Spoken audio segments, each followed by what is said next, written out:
सतगुरु जयदेव जी का कहना है। शाकाहारी रहना है। परम संत सतगुरु जयदेव जी का कहना है। शाकाहारी रहना है।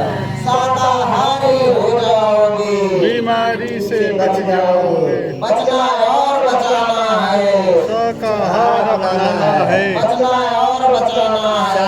शाकाहार अपनाना कुदरत है। है नाराज खड़ी, आगे तबाही बड़ी बड़ी। कुदरत है नाराज आगे तबाही बड़ी बड़ी। बाबा जी की अर्जी है, आगे आपकी मर्जी है। बाबा जी की अर्जी है, आगे आपकी मर्जी है। सतगुरु जय गुरुदेव। मंच पर अखंड रूप से विराजमान हर प्रकार से हाजिर नाजिर परम पूज्य स्वामी जी महाराज के श्री चरणों में और सत्संग स्थल पर आए हुए सभी सम्मानित प्रेमी जनों के चरणों में मेरा सादर सपोर्ट प्रणाम, आप लोग प्रणाम स्वीकार करें। सतगुरु जय गुरुदेव। प्रेमी भाई बहनों, हमारा आपका परम सौभाग्य है कि हमको आपको ऐसे समर्थ सद्गुरु प्राप्त हुए जो बहुत ही दुर्लभ है। स्वामी जी महाराज ने हमको आपको हर प्रकार से बताया है, समझाया है। कोई ऐसी चीज नहीं है जो यहाँ बताई जाए या दोहराई जाए, मगर फिर भी कहते हैं कि सत्संग एक ऐसी चीज है। स्वामी जी महाराज ने बताया कि बच्चा सत्संग से लगे रहोगे, सत्संग से जुड़े रहोगे तो उसी सत्संग के द्वारा आपके अंदर जब भाव भक्ति जगेगी, कोई भी आपके अंदर प्रश्न होगा, गुरु महाराज ने कहा सबसे पहले तो सत्संगी का कर्तव्य यही है, यदि उसको कोई दिक्कत परेशानी हो रही है तो स्वयं अपने सतगुरु से पूछे, सर्वप्रथम अपने सतगुरु से पूछे। यदि किसी कारणवश सतगुरु से मुलाकात नहीं हो पा रही, बात नहीं हो पा रही, तो गुरु महाराज ने कहा कि ऐसे किसी सत्संगी को ढूंढो जो सत्संगी हो। केवल कपड़ा पहन लेने से, नाम की रटल लगा लेने से कोई सत्संगी नहीं हो। प्रेमियों, इसलिए स्वामी जी महाराज ने कहा कि कपड़ा पहन लेने से, सदरी पहन लेने से, नाम बोलने से अगर हम अपने आप को सत्संगी समझने लगे तो ना आप में कोई फर्क है ना दुनियादार में कोई फर्क। क्योंकि वही काम दुनियादार के लोग भी करते हैं कि सीताराम का गमछा ओढ़ लिया और तिलक लगा लिया, प्रभु के भजन में कोई मतलब नहीं, चले जा रहे चिल्लाते, आप भी चले जा रहे चिल्लाते हुए। तो जिस संसार से आप निकल करके परमार्थ में आए थे, तो बताइए क्या मतलब। स्वामी जी महाराज ने कहा है सत्संगी का मतलब यही है, सच्चे शिष्य का मतलब यही है कि अगर आपने नाम को ग्रहण कर रखा है, सतगुरु से नाम को ले रखा है, रास्ता प्राप्त हो गया है, तो उस रास्ते पर चलने का मतलब शाकाहारी सदाचारी होकर के प्रभु के नाम का भजन करना। भजन सुबह शाम कहा तो स्वामी जी महाराज ने है, और आपने तो 8 याम के लिए कहा कि जब उस प्रभु के दरबार से यहाँ भेजे गए, माँ के गर्भ में जब उल्टा लटके थे, वो कैद खाना था, जेल खाना था, वहां पर जब दर्द बर्दाश्त नहीं कर पा रहे थे, तो हमने आपने उस मालिक से विनती प्रार्थना की और मालिक से कौर करार किया कि हे प्रभु दया करो, ये भांति सब तज भजन करब दिन रात। आपने 8 याम भजन करने का कौल करार किया और उस प्रभु ने दया मेहर करके आपको उस भवबंधन से, यानी जिस दर्द में थे आप, यातना में थे, वहां से मालिक ने मुक्त कर दिया और संसार में यहाँ आप आए। तो जब यहाँ आप आए तो माताएं बहुत होशियार होती हैं, वो जानती हैं कुछ गूढ़ रहस्य को, मगर आत्मचिंतन की जब बारी आ जाती है तो खुद के लिए भूल जाती है।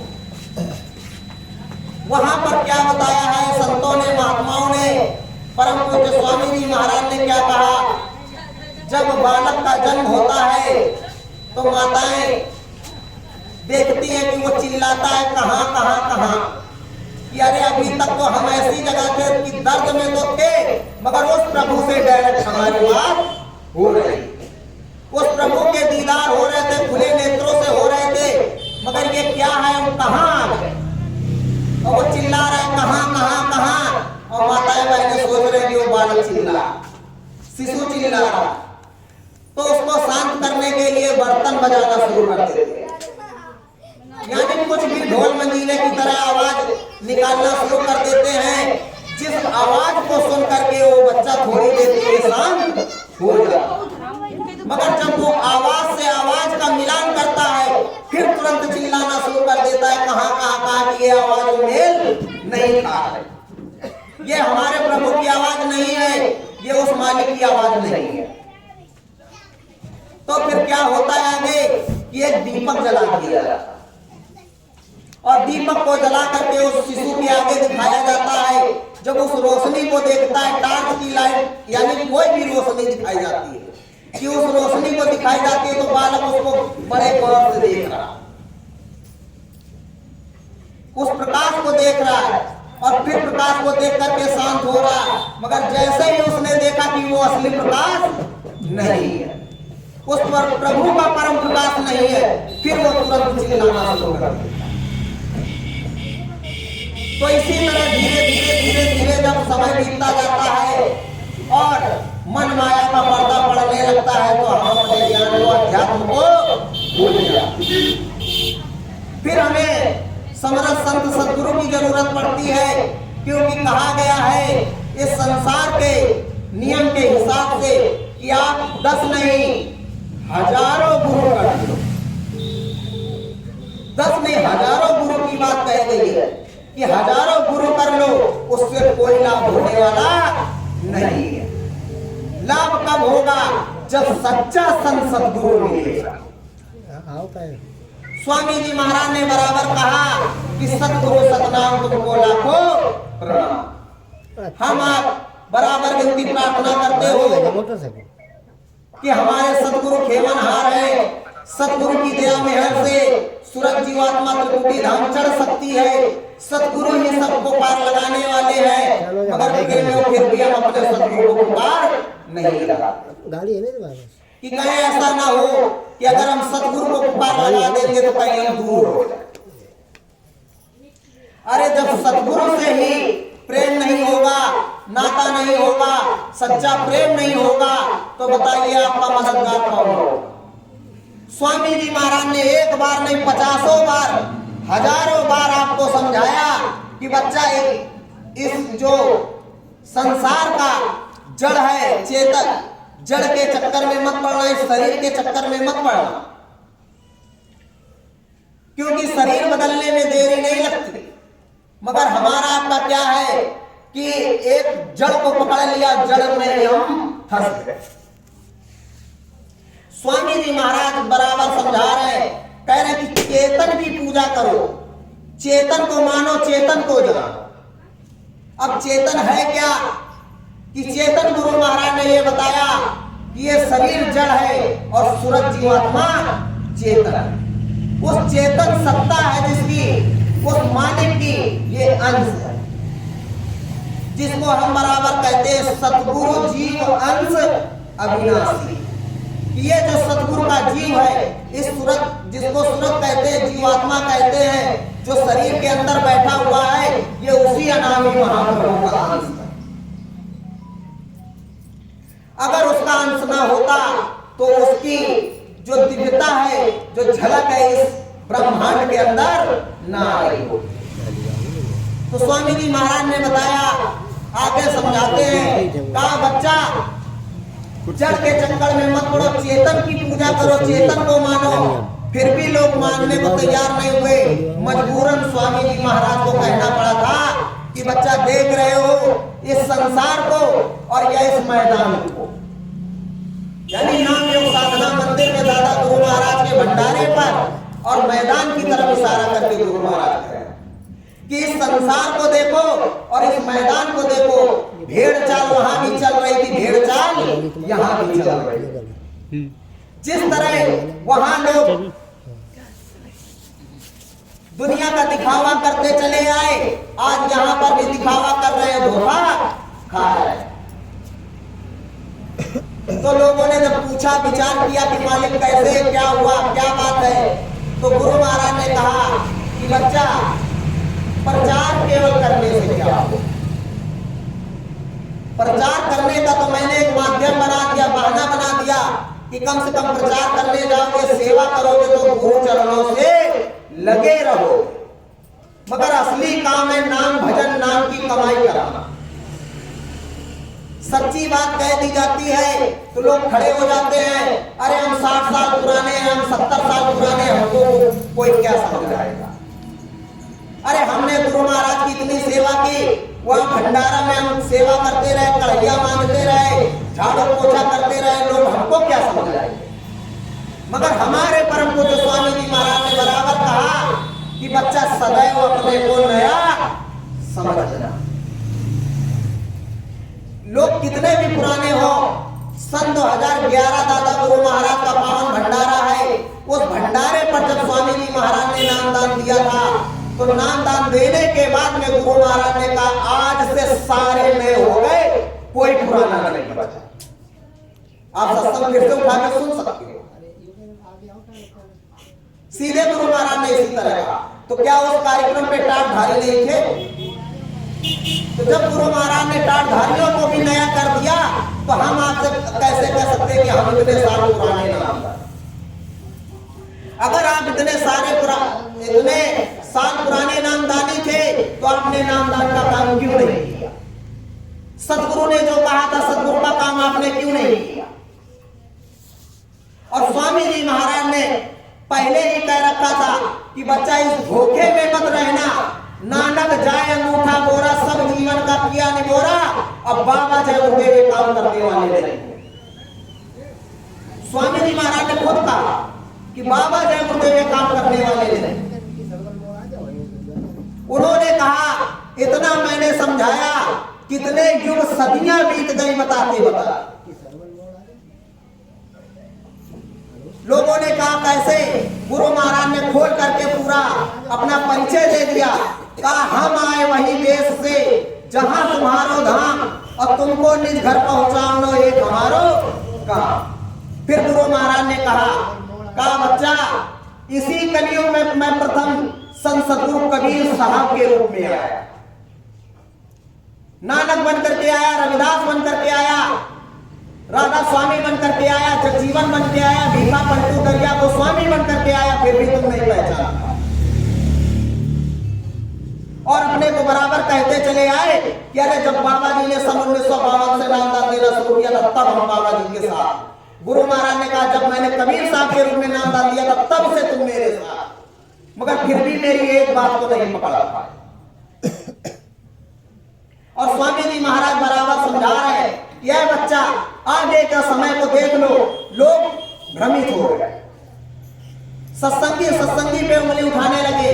अरे आपके कहने पे हम बाबा जी के दरबार में चले गए, और कहा हम सन 1970 में हमको लेकर के गए थे, आज सन 2023 चल रहा, बताओ कहाँ तुम्हारा सत्संग हो गया, कहाँ तुम्हारे बाबा जी की घोषणा गई, और कहाँ तुम्हारे बाबा जी की भविष्यवाणियां चली। अरे प्रेमियों, कुछ भी कहने से पहले एक बार सोच तो लेते कि गुरु महाराज ने कहा कि बच्चा नेक करनी कर, थोड़ा धीरज धर, सतयुग आने से पहले बच्चा तेरा कचुमार निकल जाए। अगर गुरु महाराज वास्तविकता में परिवर्तन कर दें, तो प्रेमी भाई बहनों, कोई भी ऐसा मायका लाल नहीं है जो उस महाभारत में बच जाए। आप लोगों ने मालिक के मुखारबिंद से सुना, अगर वहां जाते थे तो आपने खुद सुना होगा कि गुरु महाराज ने जब देखा कि महात्मा सूरदास जी की भविष्यवाणी पूरी होने का समय आ गया था, और भी संतों ने भविष्यवाणियां कर दी थी, उस समय गुरु महाराज ने 7 जोड़ा शादी करवाया था मथुरा आश्रम का, और 7 जोड़ा विवाह करवाया, और गुरु महाराज ने कहा कि जाओ परिवर्तन की तिथि टाल दी गई। और धीरे धीरे जा करके पता चला कि 7 के 7 जो जोड़ा गुरु महाराज ने शादी करवाई थी सबका अलग अलग हो। तो बताइए, दूरदर्शी महात्मा, दूरदर्शी को देखने वाला, दूरदर्शी को बनाने वाला, उसने कहा कि आफत कहां पर डाल। फिर जब दोबारा वो समय आया, कुदरत ने चक्की चालू की, गुरु महाराज ने देखा कि कोई भी अभी इस लायक तैयार नहीं हुआ कि बच जाए, और ये संसार को सुनाते हैं मगर खुद नहीं बच पाएंगे। तब गुरु महाराज ने पूरी आफत अपने सर पे ली। जब उस आफत को अपने सर पे लिया तो उसका नाम अमरजेंसी मीसा था। और गुरु महाराज ने किसी का भी विरोध नहीं किया, ना किसी से कुछ कहा। गुरु महाराज ने कहा, बच्चा गुरु की मौज को समझ करके आराम से भजन करते रहो, और जैसा मेरा आदेश निर्देश होता रहे उस तरह का काम करते रहो। लोग अपने गुरु के इशारे पे लगे रहे। जब मालिक को ज्यादा परेशान किया गया तो गुरु महाराज ने कहा कि बच्चा जेल भरो, आंदोलन कर दो, और जेल जो है कारागृह है उसको भजन कुटी बना करके कूद जाओ। तो उस समय का इतिहास बना कि पुरुष तो गए ही गए, जिन माताओं के 9 महीने पूरे हो चुके थे, कल बच्चा पैदा होने वाला था या 1 ही महीने की थी, वो भी जाकर के सब जेल में चले गए। और गुरु महाराज ने उन लोगों को ललकारते हुए कहा था, यार इस इतिहास को याद रखना, द्वापर में तो तुमने एक कृष्ण को जेल में पैदा होते हुए देखा, और यहाँ तो बाबा जी की दया से न जाने कितने कृष्ण जेल के अंदर पैदा। तो गुरु महाराज ने आध्यात्मिक शक्तियों की घोषणा कर दी, और जिसका खुले रूप से उल्लेख गुरु महाराज ने चित्रकूट जब मंदाकिनी गए तो वहां पर गुरु महाराज ने कह दिया कि अवतारी शक्तियों का जजीरा धरती पर आ चुका। मगर फिर भी हमारी समझ में गुरु की बात नहीं है। तो जब गुरु महाराज बाहर आए, वापस आए, और प्रेमियों के बीच में फिर से सत्संग आरंभ हुआ, और आरंभ करने के बाद में जब गुरु महाराज ने सारी चीजें बताई, समझाई, तो सत्संगियों को बड़ा अफसोस हुआ। अंदर ही अंदर दुखी होने लगे कि हमसे इतनी भारी भूल कैसे हो गई, और गुरु की लीला में हम कैसे चूक गए। तब स्वामी जी महाराज ने कहा, ऐ बच्चे बच्चियों, कान खोल करके सुन लो, परेशान मत हो, मेरी इस होने वाली लीला में तो चूक गए, लेकिन भविष्य में होने वाली लीला में मत चूक। बताइए, इशारा कर रहे हैं कि नहीं कर रहे हैं कि इस होने वाली लीला में चूक गए। सन 1975 से लेकर के 77 तक जो लीला उन्होंने की, गुरु महाराज ने कहा इसमें तो चूक गए, मगर भविष्य में होने वाली लीला में चूकना मत। आंधी आएगी और बड़ा विकट खेल होगा, घरों से बाहर निकल करके देखना, घर के अंदर मत खड़े होना। जब खिड़की खोल करके, दरवाजा खोल करके देखोगे तब तुमको पता चलेगा कि आंधी का वेग कितना तगड़ा। फिर भी आप कहते हो कि हम धोखा खा गए, हमको गुरु ने कुछ बताया ही नहीं, गुरु महाराज ने हमसे कुछ कहा ही नहीं, समझाया नहीं। बताइए किस प्रकार बताया। इसीलिए गुरु महाराज कह रहे थे, आज भी कह रहे हैं कि सुमिरन ध्यान भजन करो।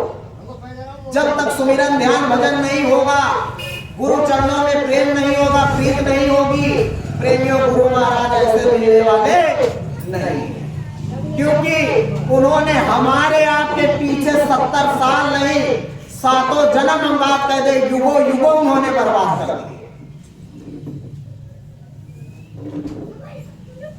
देखो, इसी कलयुग में प्रथम संत सदगुरु जब कबीर साहब आए, कबीर साहब आए इसी काशी में प्रकट हुए, और प्रकट संत सदगुरु के रूप में हुए, तो उन्होंने अध्यात्म का रास्ता खोला, और केवल अध्यात्म की बात की, सूरज जीवात्माओं की बात की, तो क्या उन्होंने केवल एक ही को नाम दिया था। जब मालिक का दरबार लगा होता है तो उस दरबार में अनगिनत सुरतें बैठी होती हैं, अनगिनत प्रेमी होंगे, मगर इतिहास केवल धर्मदास का लिखा है। जब धर्मदास पूरे हो गए और सतगुरु की दया मेहर उनको प्राप्त हो गई, तो साहब के अब जाने का समय आया। प्रेमियों, बात बहुत है, मगर मेन बात आपको बताएंगे कि जिन उन बातों को आप याद रखना, और कल आपके सामने कोई आकर के यदि खड़ा होता है तो आप उस बात को बता सकते। आपका समय आ गया, गुरु दक्षिणा को देने का समय आया है। अभी तक तो गुरु से लेते आए, मगर अब गुरु को कुछ देने का समय आया है। और गुरु को हम दे सकते हैं तो केवल सेवा भाव समर्पण के लिए दे, उसके अलावा कुछ नहीं। धन दौलत की तो बात आप करना ही होगा, क्योंकि धन दौलत न आपका है और न कल था न कल रहेगा। तो जब साहब के जाने का समय हुआ, धर्मदास जी पूछने लगे कि हे साहब, आपने तो कहा है कि जब तक सूरज जीवात्मा अनंत युगों तक इस धरा मंडल पर रहेगी, साहब आप जाने वाले नहीं हो। आपने तो यही वादा किया है, मगर ये कैसी लीला आपने फरमा दी बीच में, मौज बनाने की। आप तो कह रहे हो कि अब हम वापस धाम जाएंगे, और जो बच्चे बैठे हुए हैं इनको तुम समझाते रहना। तब उन्होंने कहा, कहते हैं अगर सदगुरु सच्चा है और सच्चे सदगुरु को सच्चा शिष्य मिल जाए तो वही भक्त और भगवान की लीला शुरू होती है। तो धर्मदास जी ने पूछ लिया, अपने बुद्धि विवेक से विचार किया, कहा हे साहब, जा तो रहे हो, जाते जाते कम से कम इतना बता दो कि वापस कब आओगे। उन्होंने पूछ लिया कि वापस कब आओगे। तब कबीर साहब ने कहा, घबराइयो मत हंसा, हम फिर आएंगे। अब बम भोले काशी की नगरी मुक्ति का नाका ताले यज्ञ रचाएंगे। सीधे कबीर साहब ने कहा कि घबराइयो मत हंसा, हम फिर आएंगे। अब बम भोले काशी की नगरी मुक्ति का नाका तामे यज्ञ रचाएंगे। 4 वर्ण 36 जाति घर घर अलग जगाएंगे। अब गुरु नाम का शब्द बोल लेकर के पूरे जग में हम घबराइयो मत हंसा, हम फिर आएंगे। तो धर्मदास जी अपने सदगुरु की उसी वाणी को लेकर के अपने गुरु के सहारे बैठे, और बचे खुचे जो प्रेमी थे उनको अपना समझाते रहे, बताते रहे कि देखो कहीं भागकर मत जाना, भटकना मत। सदगुरु ने कहा है कि बैठ करके अपनी जगह पर भजन करो, और सही समय आने पर सदगुरु आएंगे। वो इसी तरह समझाते रहे कि सदगुरु आएंगे। फिर इधर रविदास साहब, जिनको लोगों ने रविदास कह दिया, मगर असली नाम उनका रविदास साहब, जो मीराबाई के सदगुरु। उन्होंने ना जाने कितने जीवों को समझाया बताया, मगर उनको भी कोई नहीं मिला। मिला तो केवल मीराबाई, और नामदान पता नहीं कितनों को दे रहा, मगर मिली केवल मीराबाई, और इतिहास केवल मीरा। छत्री, ऊपर से महारानी, मगर उसने पूरी राजपाट दौलत को त्याग दिया अपने सदगुरु की भक्ति के लिए। और मीरा को समझाया, मीरा को ज्ञान दे दिया। जब मीरा को ज्ञान दे दिया, मीरा की लगन अपने सदगुरु से लग गई। तो जब लगन लगती है तो वो क्या कहती है, पायो जी पायो मैंने नाम रतन धन पायो, वस्तु अमोलक दई मेरे सदगुरु हर सरस जस गायो, पायो जी पायो मैंने नाम रतन धन। वो खोल करके समझा रही कि मुझको मेरे सदगुरु ने ऐसी अमोलक वस्तु दे दी है कि अगर उसको चोर चोरी करना चाहेगा तो चोरी नहीं कर पाएगा, और मैं इसको जितना खर्चा करती हूँ, जितना खर्चा करती है उतनी दुगनी बढ़ती जा रही। तो आपको आपके सदगुरु ने कौन सी दौलत दी? वही तो दौलत दी थी। तो जब मीरा ने प्रमाण देना शुरू किया, फिर भी लोग नहीं माने, साहब का बराबर विरोध करते रहे। और जब साहब ने मौत फरमाई तो उन्होंने भी अपनी वाणी में छोड़ दिया इतिहास ने कहा, पंचम कलश अनोखी मूरत श्वेत सुरीली सूरत। और उसी में आगे वाणी में क्या समझा रहे हैं कि अब की जब आएंगे तो वलकल का वस्त्र पहनाएंगे। नानक साहब उन्होंने सत्य नाम का जहाज लगाया, लगाने के बाद में अपनी सारी जीवात्माओं को लेकर के चले गए और उनके बाद में उनके 10 शिष्य चले, 10 शाखाएं बन गई। तो जब 10 शाखाएं बनी तो उसमें से असली की पहचान कर ली। तो गुरु महाराज ने इतिहास दिया, प्रेमी भाई बहनों, गुरु के वचनों को बराबर याद करते रहे कि गुरु महाराज ने कहा कि जब सच्चे की पहचान करनी है, अब सच्चे की पहचान आपको करनी है कि हमारा गुरु सच्चा है कि नहीं है। तो एक व्यापारी था और समुद्र के रास्ते उसका काम होता था, और समुद्र के रास्ते उसका काम होता था। तो एक दिन अचानक उसकी जो जहाज थी, नौका थी, समुद्र के लहरों में हिलोरे खाने लगी। अब डूबने लगी तो वो अंदर से पुकार लगाने लगा कि हे मालिक हमारी संभाल करो, हो जो कोई वक्त का सदगुरु तो हमारी संभाल करे, हमारी नैया को भव से पार लगा। जैसे ही उसने ये बात कही कि उसकी पूरी नौका यानी पूरे साजो सामान के साथ समुद्र के किनारे आ गए। अब जब वो अपने नगर में आया, अब गुरु से जो कहा था कि जो मेरी नौका को पार लगा देगा, वक्त का संत सदगुरु होगा, उसको हम 4 असरफियां चढ़ाएंगे। अब जब अपने नगर में आया, लोगों से बताया कि भाई हमने गुरु से ये बात कही है और गुरु यदि होंगे नहीं तो उन्होंने हमको पार कैसे लगाया। कहीं ना कहीं वक्त का संत सदगुरु बैठा। तो कहा भाई ऐसा है, इस समय संसार की व्यथा तो ये है कि 9 गद्दियां तो पहले से ही चल रही हैं, अब सच्चे की पहचान कैसे करोगे। कहा ठीक है, पहचान हो जाएगी गुरु की दया से। तो वो क्या करते, जहां भी जाते जिस स्थान पर एक असरफी चढ़ा देते, माथा टेक देते और वहां के लोग बैठे बैठे आशीर्वाद देते, सब ठोक देते, वो चले जाते। वो जान गए झूठा। दूसरी जगह गए, वहां भी यही काम। तीसरी जगह गए, वहां मतलब कुल मिला के जितनी जगह गए हर जगह उनको धोखा ही मिला और वो एक असरफी चढ़ा करके चले आते थे, क्योंकि उनको मालूम था जो सच्चा होगा वो अपनी पूरी असरफी ले लेगा। तो एक दिन ऐसे बैठे थे और मन में विचार करने लगे कि मैं इतनी जगह गया और कोई सच्चा नहीं है, तो क्या वाकई में धरती अब सदगुरु से खाली हो गई। तब तक उनको अंदर में आवाज आती है कि अरे तेरे ही बाजार में एक अभी रहता है, वहां तो गया। तो उसने पता लगवाया कि भाई अब कौन बचा है। तो लोगों ने बताया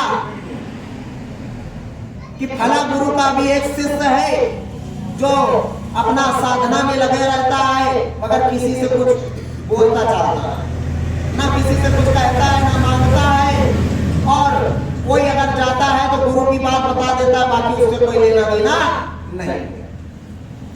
अच्छा, पता लगाते लगाते किसी तरह वहां पहुंचे और जैसे ही वहां पहुंचे प्रणाम किया और एक असरफी चढ़ा दी और चढ़ा के जैसे ही चलने लगे तो उन्होंने कहा इधर आ कहाँ जा रहे। तो कहा वो खता माफ करे, क्या हुआ।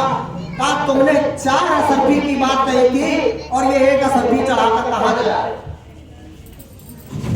कहा देख तेरे नौका को पार लगाने के चक्कर में ये मेरी पूरी पीठ छिद गई, तेरे जहाज की नौका की जितने पीली थी मेरे पीठ में लग गई और एक असर 4 के बदले एक असरफी दे करके जा रहे हो।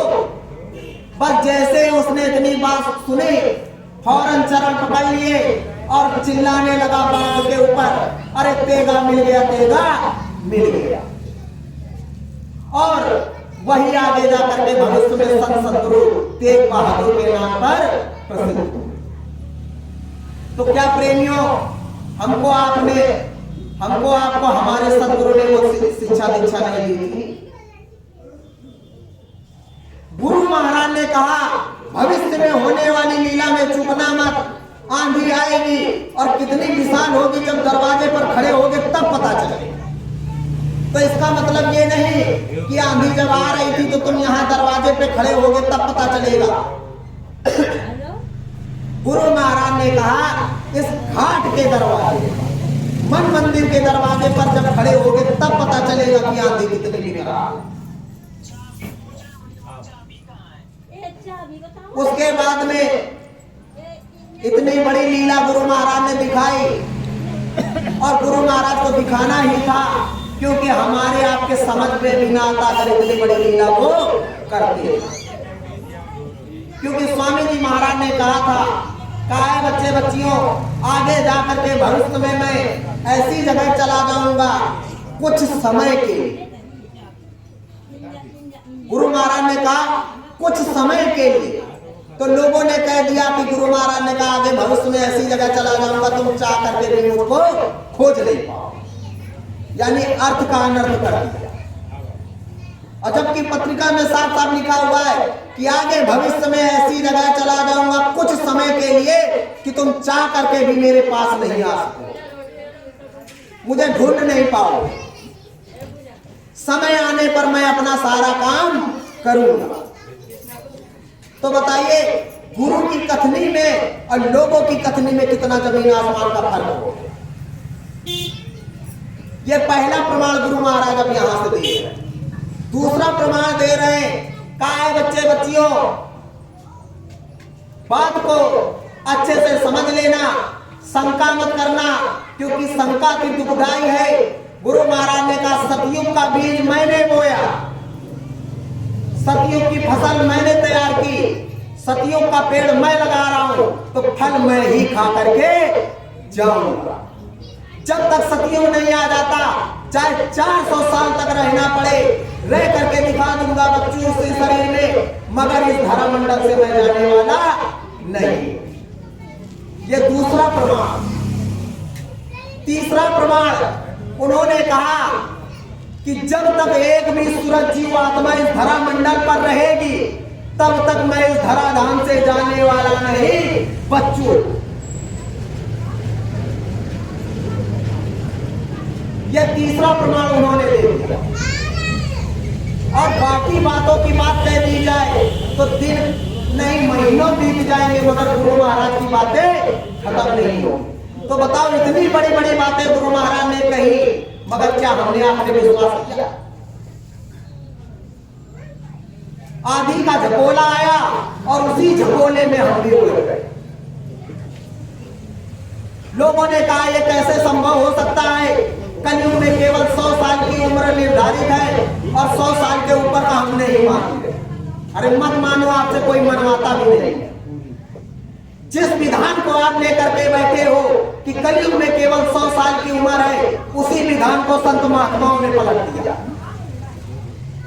कबीर साहब 120 साल तक रहे, रैदास साहब 118 साल तक रहे, जगजीवन साहब पूरा 102 साल तक पार कर गए, और आप कहते हो कि कलयुग में 100 साल का विधान है और बाकी हम कुछ नहीं। प्रेमियों, ये तो सतपुरुष थे। जितने भी आज तक संत महात्मा आए, सारे के सारे सतपुरुष थे, सत्यलोक से आए हुए थे। इनका अनामी धाम से कोई लेना देना नहीं। वास्तविकता में अभी तक गुरु महाराज के बताने के अनुसार अभी सतपुरुष भी धरामंडल पर नहीं है। आपने अच्छी तरह से सुना होगा, गुरु महाराज ने कहा 8 धाम। प्रभु राम का देश सर्वप्रथम पड़ता है, उसके ऊपर ब्रह्म का धाम, ब्रह्म के ऊपर पार ब्रह्म का, पार ब्रह्म के ऊपर महाकाल पुरुष का, महाकाल पुरुष के ऊपर सतपुरुष का, सतपुरुष के ऊपर अलख, अलख के ऊपर अगम और अगम के ऊपर अनामी का। तो अभी तक जितने भी संत महापुरुष आए तो ये सतपुरुष के अंश यानी उनमें से निकली हुई एक सूरत जीवात्मा थी जो संत सदगुरु के रूप में आई और जीवों को जगाती थी, अपना काम करके जीवों को लेकर के अपने घर चले जाते थे। मगर अब की मेरी आई है पूरे समर्थ सतगुरु कुल न कुल मालिक की। अगर आपने सही से गुरु महाराज से पूछा होता, गुरु महाराज से सुना होता, बीच वालों को पकड़ा ना होता, तो आपको खुद पूरी बातें याद होती कि जब उस अनामी महाप्रभु ने कहा हमने तपस्या के बस खुश होकर के आपको दान में दे दिया, और इधर गुरु महाराज संसारी भाषा में भी समझा रहे कि एक माता पिता जब अपनी पुत्री का ब्याह करते हैं, रिश्ता तय करते हैं, तो वो साफ साफ कह देते हैं कि जो मांगोगे हम सो देंगे, पर इसका मतलब ये नहीं कि हम अपनी कन्या को बेच रहे हैं। जरूरत पड़ेगी, अगर दुख तकलीफ में होगी तो हम अपनी कन्या को घर लाने की भी क्षमता रखते हैं। हर एक माँ बाप ये बात कहेंगे कि अगर हमारी बेटी को ससुराल में दुख मिला, तकलीफ हुई, किसी भी प्रकार की दिक्कत परेशानी हुई, तो हम अपनी बेटी को तुरंत अपने घर ले आए।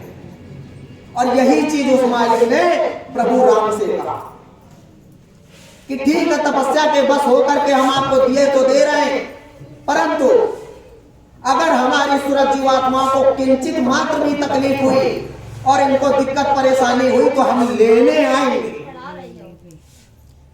तो उन्होंने कहा कि प्रभु का जो भी हुक्म, प्रभु का आदेश, अब लेकर के वो चले आए।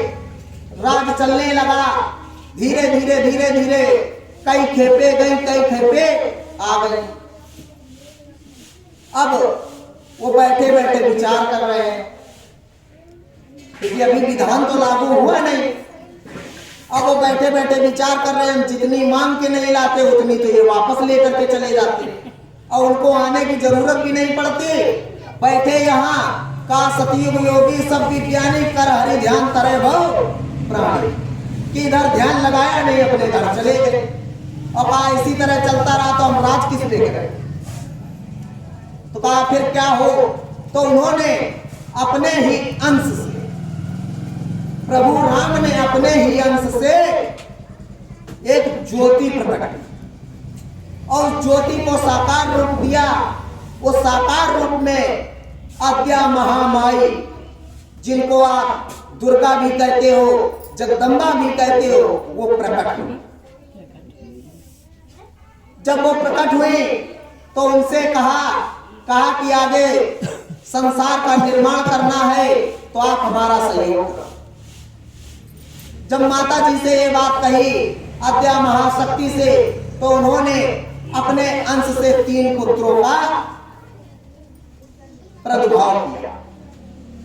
उन्हीं आद्या महाशक्ति की ये तीनों संतान ब्रह्मा विष्णु महेश है, और इन ब्रह्मा विष्णु महेश के असली पिता प्रभु राम, जिनको हमारे गुरु महाराज ने उनका असली नाम बताया, और वो नाम केवल संत सदगुरु ही बताते।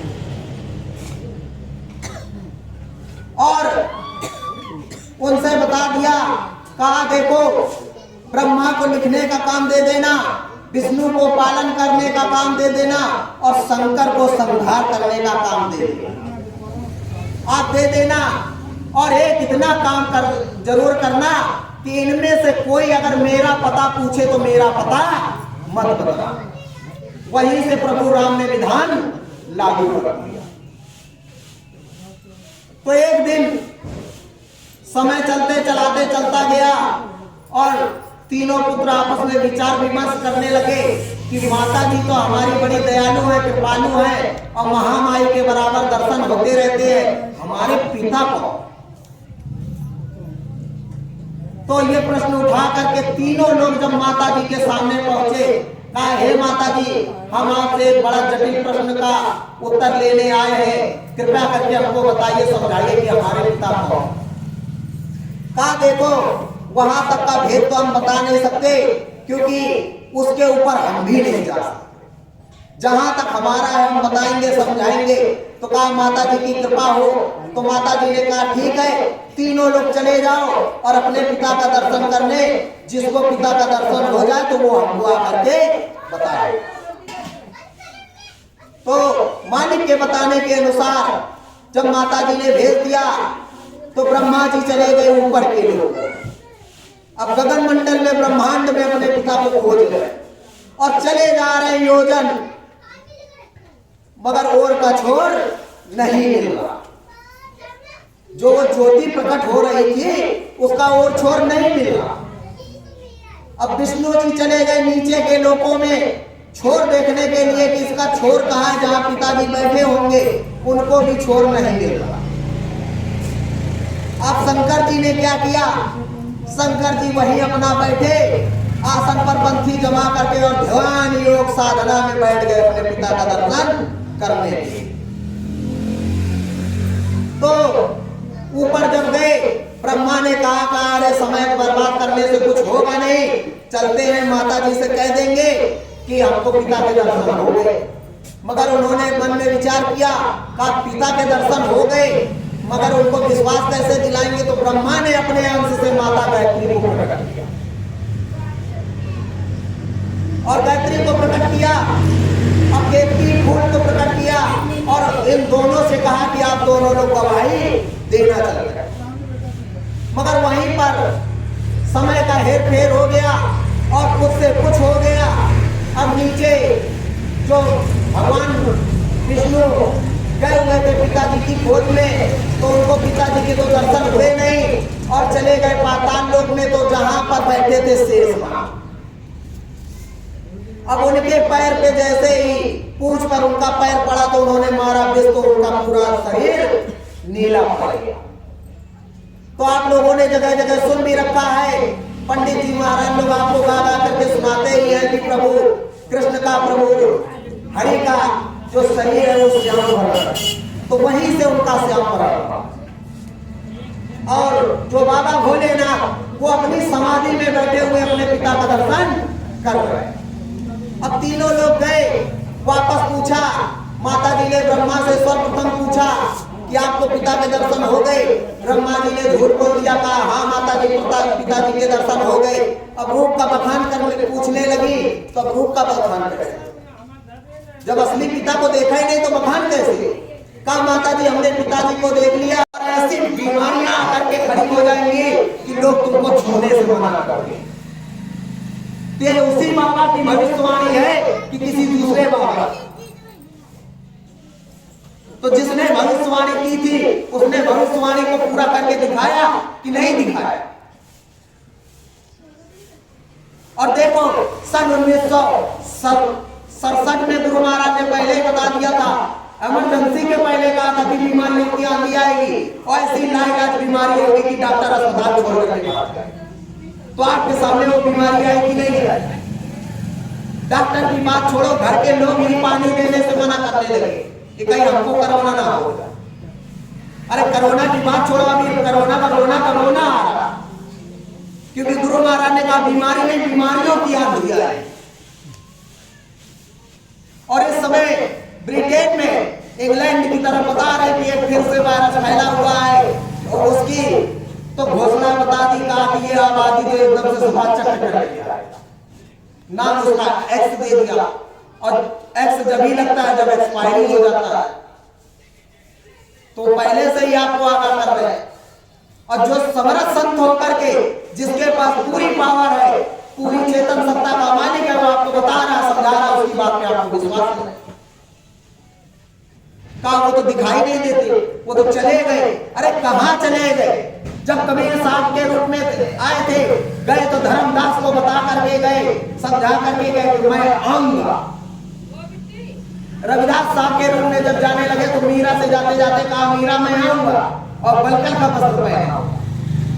जब जीवन साहब बाराबंकी में आज कोटवा धाम उनके नाम से बना हुआ है, जब जगजीवन साहब का इतिहास आता है, उन्होंने कहा कि मैं फिर से इसी अवध की भूमि पर आऊंगा। मतलब उन्होंने कहा अवध की भूमि पर फिर से आऊंगा। और प्रेमियों, ये बात उन लोगों के लिए है जो गुरु को निर्धार गया हुआ मानते हैं। बुराई किसी की नहीं करनी, न किसी को कुछ कहना है, हमको अपने को देखना है, अपने सतगुरु को देखना, हमें किसी दूसरे से कोई मतलब नहीं। तो प्रभु राम की पावन नगरी अयोध्या, ये जो आपके पूरब में अयोध्या पड़ती है, उसी अयोध्या में समरथ संत सतगुरु पलटू साहब हुए।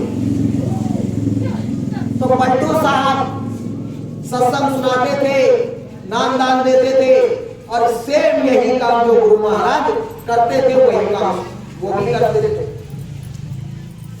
और जो भी जीव पहुंच जाता था, साधना की बात करता था, तो बिठा करके और ऐसे माथे पे अंगूठा रखते थे। जिस तरह स्वामी महाराज भी अंगूठा रख करके अनुभव करवाते थे, दिखाई सुनाई पड़ता था लोगों को, तो वो करवाते थे। तो जो और लोग थे उन लोगों को चिढ़न होने लगी, दिक्कत परेशानी होने लगी। तो उन लोगों ने क्या किया जाए, तो क्या किया ये जाए, अगर पलटू इसी तरह सबको अनुभव करवाता रहेगा तो सब भजनानंदी हो जाएगा, हमारे यहाँ कोई नहीं आएगा,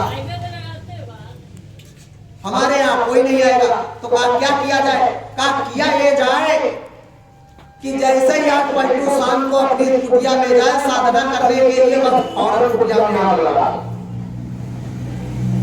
और किसने लगाई, पलटू साहब के शिष्यों ने, कोई बाहर से आग लगाने नहीं आया।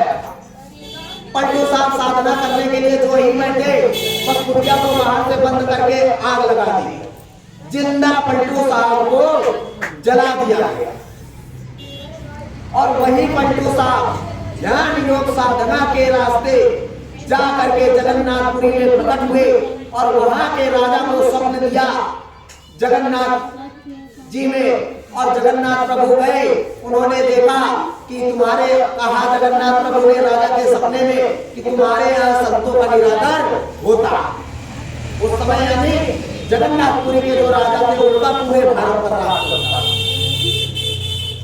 का तुम्हारे राज्य में संतों का बड़ा निरादर होता है, और यदि इसी तरह चलता रहा तो जगन्नाथपुरी के हमेशा हमेशा के लिए पट बंद हो जाए। अब राजा के होशो हवास उड़ गए, तुरंत उसने पता लगाया कि भाई क्या हुआ क्या नहीं हुआ। तो पता चला कि पलटू साहब के साथ में ऐसा ऐसा काम कर दिया गया। तो फिर उसने खोज करवाया कि पलटू साहब कहाँ। तो फिर जब उसने फिर प्रभु से पुकार लगाई तो उनको अंदर में दिखाया गया कि पलटू साहब उन्हीं के राज्य में जगन्नाथपुरी में ही बैठे हैं। और कहाँ बैठे हैं, मंदिर पर द्वार पर एक साधु के बीच, और मंदिर का पट खुल नहीं रहा।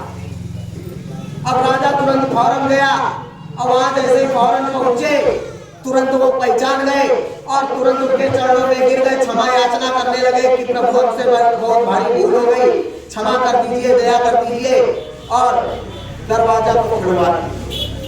और जैसे ही पलटू साहब ने हाथ लगाया तुरंत दरवाजा जगन्नाथ का खुल गया, और पूरे विश्व में जय जयकार होने लगी, हल्ला मचने लगा कि अरे अयोध्या वाले पलटू साहब प्रकट हो गए, अयोध्या वाले पलटू साहब प्रकट हो गए, और पलटू साहब प्रकट हो गए।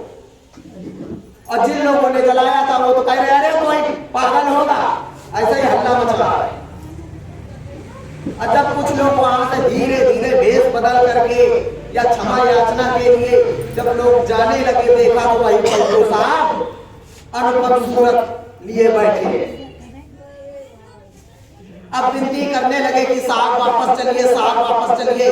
तो उन्होंने कहा, वही गुरु महाराज की बात को स्वामी जी महाराज ने कहा था कि वहां पर उन्होंने बताया कि जिस स्थान को छोड़ देते महात्मा लौट करके नहीं जाते। मगर फिर भी उन्होंने दया फरमाई और पलटू साहब पुनः अयोध्या लौट करके आए। तो प्रेमियों, द्वापर की बात की जाएगी तो तुम फिर कहोगे कि क्या तुमने कृष्ण को देखा। तो बताओ, इसी कलयुग की बात है, जब तुमने पलटू साहब को जिंदा कुटिया में बंद करके जला दिया था, तो पलटू साहब जगजीवन साहब पुटवा धाम में 12 जिला में पड़ता है। वहां पर जब जगजीवन साहब साधना करते थे तो लोग बड़ा विरोध करते थे, उनको साधना नहीं करने देते थे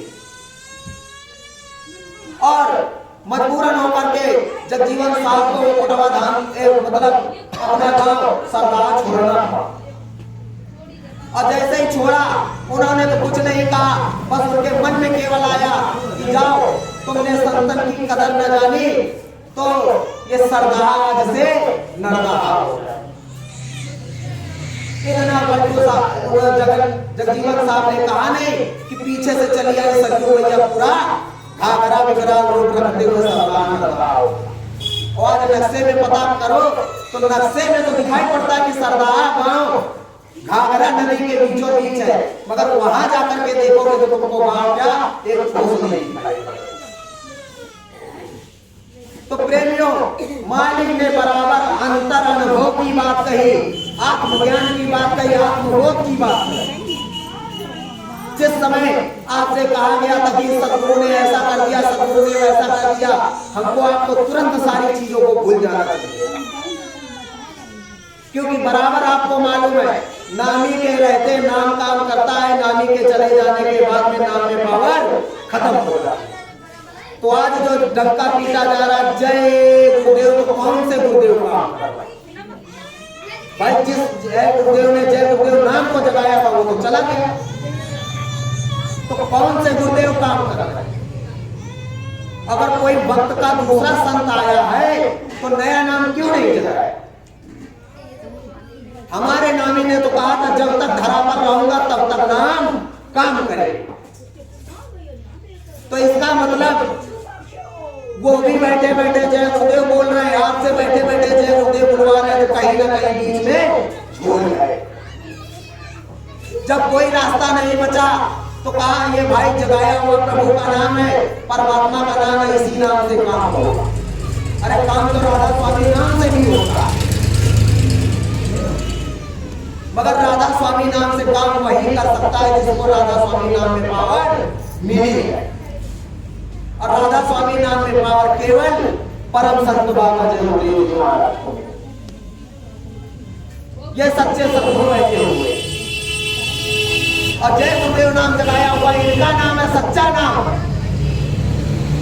तो बात जब सच्चे की पहचान की आई तो स्वामी जी महाराज ने कहा कि 50 जय गुरुदेव बैठे हुए किस जय गुरुदेव को याद कर रहे?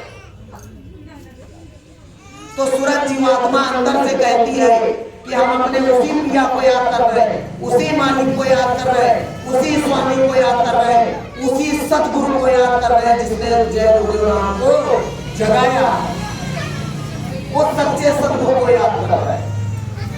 तो पहले सतगुरु को याद करना पड़ेगा, अपने सतगुरु को याद करो, जय गुरुदेव को अपने आप मिल ही जाए। अब कहोगे आप कैसे? क्या आपने वास्तविकता में सच्ची सच्ची बताइएगा, हृदय पे हाथ रख करके बताइएगा, गुरु को अपने आगे रख करके बताइएगा आपने जय गुरुदेव को देखा है? किसी ने जय गुरुदेव को नहीं देखा, क्योंकि क्या कहा गुरु महाराज ने? ये जय गुरुदेव नाम मेरा नाम नहीं, ये जय गुरुदेव नाम उस अनामी महाप्रभु का। परंतु बच्चों, जय गुरुदेव बोलोगे तो मैं मिलूंगा, तो इसका मतलब क्या? और दूसरा इधर ये भेद बता रहे कि अनामी धाम में मैं बैठा हूं और अलग अगम और जो सत्य पुरुष का दरबार है इसमें केवल उनका अंशभाग बैठा। तो प्रेमियों, कहने का मतलब यही है कि अगर ये राधा स्वामी नाम से काम करते तो यही राधा स्वामी, जय गुरुदेव नाम इन्होंने लगाया, जय गुरुदेव नाम ये काम कर रहे हैं, जय गुरुदेव नाम से काम करवा रहे हैं, तो हमको आपको जय गुरुदेव रूप में ये सतगुरु मिले, ये स्वामी मिले, ये पिया मिले। तो सूरज जीवात्मा क्या कहती है? गुरु से प्रेम कर पहले बहुर घट सत्य को सुनना। दिखाई भी पड़ेगा, सुनाई भी पड़ेगा, मगर पहले सतगुरु के चरणों से प्रेम करना पड़ेगा। पहले प्रेम करना सीखो। प्रेम किस तरह जागृत होगा? सुबह शाम बैठ करके जो स्वामी जी महाराज ने कहा, प्रेमियों क्षमा करिएगा, मजबूरन में कहना पड़ा, हमारे सदगुरु 22 घंटे साधना करते, मगर हमसे आपसे 2 घंटा भी बैठना मुश्किल होगा।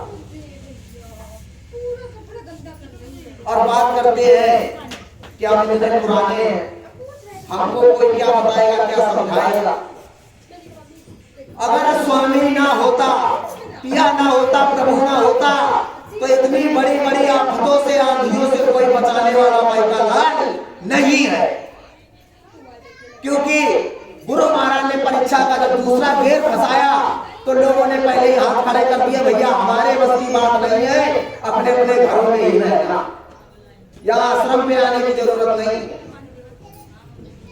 लॉकडाउन खुला नहीं, लगा ताता चिल्लाने, आ जाओ झोली भरते जाओ। तो प्रेमियों, इस बात को हृदय में धारण करके रखना, अंत समय जब आएगा तो यही सदगुरु काम आएगा, कोई दूसरा बचाने नहीं आएगा। अगर दूसरा है भी तो आप ये भी अच्छी तरीके से जानते हो, कहीं ना कहीं उनके भी दिल में चोट है कि जिस दिन सच्चा सदगुरु आकर के प्रकट हो जाएगा, उस दिन क्या होगा, उस दिन क्या होगा। इसीलिए वो लोग आपसे कहते हैं कि जय गुरुदेव नाम को जपो और सच्चे सदगुरु का ध्यान धरो, क्योंकि उनकी भी गद्दियां हिल जाती हैं। स्वामी तो स्वामी है और स्वामी को आना ही है। अब वो समय नजदीक है।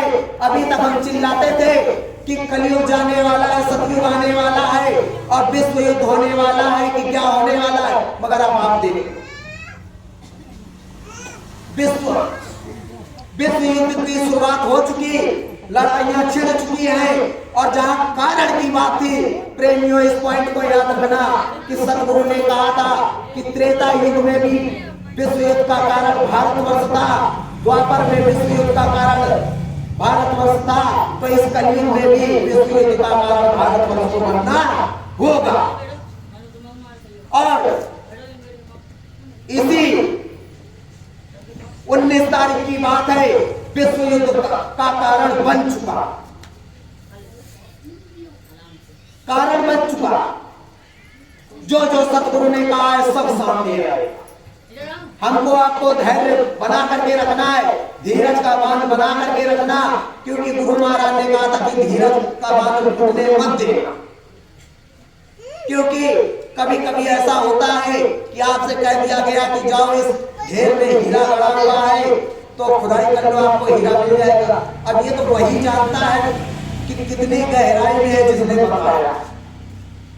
तो हम लोग क्या करते हैं कि फ्री का चाहिए, तो ऊपर ऊपर खोद के देखा, कहा 10 फुट खोद डाला, नहीं मिला, कहा यहाँ कहाँ मिलेगा, और जिसने 20 फुट की खुदाई की उसको मिल गया। तो जब जीवन साहब जो है प्रेमियों, वो नाम दान कैसे देते थे, उनके यहाँ धाम पे सरोवर मतलब तालाब। अब कई बीघे का कुछ पता नहीं। कार्तिक मास की पूर्णिमा में जो निर्वस्त्र होकर के जो रात भर खड़ा रहता था, मतलब पुरुष लंगोट में, स्त्री अपने पर्दे के हिसाब से जो रात भर खड़ा रहता था, कार्तिक कार्तिक ले जा, और उस पूर्णिमा से लेकर के अगहन में की जो पूर्णिमा आती थी उसमें भी परीक्षा करते, तो जो उसमें पास हो जाता था उसको नाम दान दे, बाकी किसी को नाम दान नहीं मिलता। और हमको आपको क्या हुआ, पता चला कि गुरु महाराज का काफिला कानपुर आ गए। गुरु महाराज के सामने नतमस्तक हुए, मालिक दयालु महाप्रभु ने आपको नाम दान दिए। अब रास्ता मिल गया, खर्चा तो कुछ हुआ नहीं, हुआ तो ज्यादा 150-500, उतने की तो एक साड़ी मिल जाती है, अब वो भी नहीं मिली, तो कदर कहां से हो। और यही अगर 100 साल तक आपको उल्टा लटका करके तपस्या कराया जाता तो उस चीज की कदर होती कि हमने तपस्या के बस पर नाम को पाया।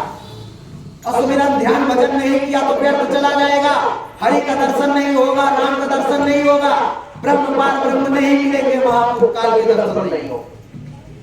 ये नीचे वाले उज्जैन वाले महाकाल को मत समझ लेना, ये महाकाल दूसरे है और वो जो चौथे धाम में बैठा हुआ है वो महाकाल गुरु दूसरा। क्योंकि जब ये महाकाल संहार करते हैं तो इनका संहार तो धरती लोक तक सीमित रहता, और जब वो महाकाल पुरुष संहार करता है तो अपने धाम तक समेटता हुआ ले जाता।